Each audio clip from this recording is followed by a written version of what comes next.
communities grieve the loss of Quebec mosque victims with a second funeral today. A man wielding a machete is shot outside the Louvre Museum in Paris.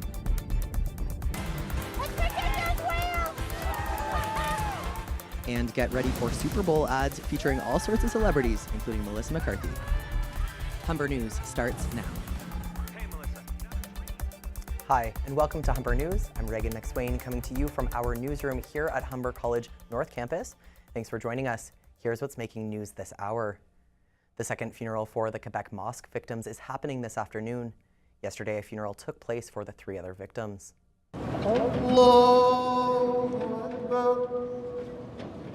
Thousands of people gathered at Montreal's Maurice Richard Arena to pay their respects. Prime Minister Justin Trudeau says, quote, "Together we will rise from this darkness stronger and more unified than ever before."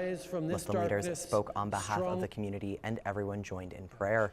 The shooting happened last Sunday night in a suburb of Quebec City. A mother in Mississauga is furious and wants answers. Last September, her 6-year-old daughter was handcuffed at her elementary school. This incident took place at Nahani Way Public School. Police were called regarding violent behavior of a little girl. They described her behavior as kicking, screaming, and punching. Police handcuffed both her ankles and her wrists. Her mother now wants an apology and answers.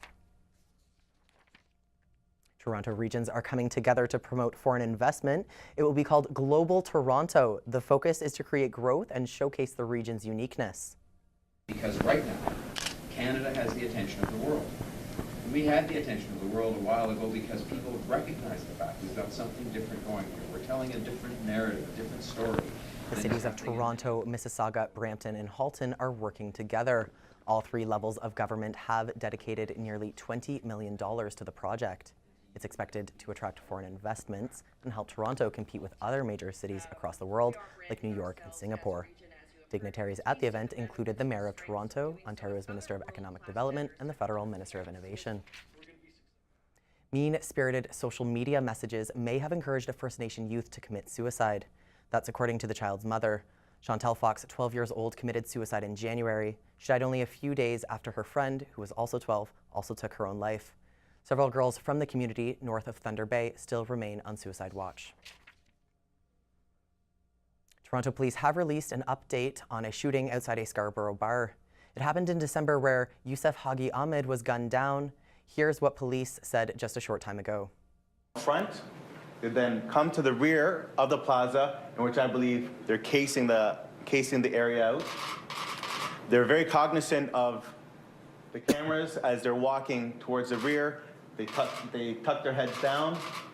They then go back to the sidewalk, walk to the front of the plaza where the shots are fired, and then flee westbound on Luella Street. One female suffered a gunshot wound to her hand. Detective Jeff Tavares say the 2 suspects scouted the area prior to the shooting and were aware of the cameras. Tavares believes the suspects were familiar with the area. Police hope the video released will help identify the suspects they are still searching for. The victim died shortly after he was shot. Overseas in France, a soldier shot a man wielding a machete outside of the Louvre in Paris.